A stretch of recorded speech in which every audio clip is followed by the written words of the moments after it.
அப்படி அந்த பிள்ளைகளை ஆசீர்வதிக்கும்படியாய் தகப்பனே தர்மையான மகனுக்காக ஜெபிக்கிறோம். ஒரு ஆபிரகாமின் குடும்பத்தில் பிறக்க செய்தீரே உமக்கு நன்றி.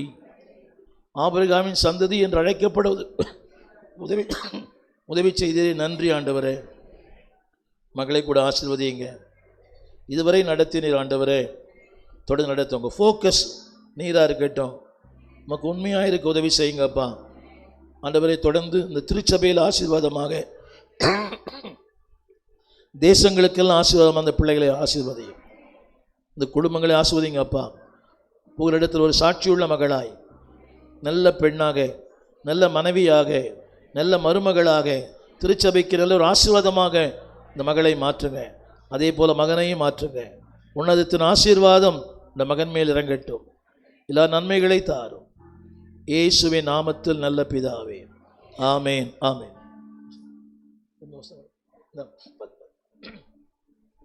அந்த காலத்தில் இருக்கிற ஒளிப்பிடத்துக்கு புதைகளும் கொடுப்பார். தம்பி இப்போ சில்லறையாக எண்ணுகிற அப்புறம் நான் நோட்டாக எண்ணுவேன். ரைட். இதே மாதிரி கர்த்தர் வாழ்க்கை ஆஸ்வதிப்பார். ஆமேன். ஆண்டர் மட்டும் கெட்டியாக பிடிச்சிங்க. எந்த காரணத்தை கொண்டும் சபையை மிஸ் பண்ணக்கூடாது. 1000 ரூபா கொடுக்குறேன்னு சொன்னால் கூட நான் சர்ச்சுக்கு போயிட்டு வரேன், அப்புறம் நான் 1000 வாங்கிக்கிறேன்னு சொல்லு. ரைட். அவர் ஒரு ஏசி மெக்கானிக். கரெக்டில் தட்டி, என் ஆத்துமாவே கர்த்தரை ஸ்தோத்திரி, என் முழு உள்ளமே பரிசுத்த நாமத்தை ஸ்தோத்திரி. என் ஆத்துமாவே கர்த்தரை ஸ்தோத்திரி.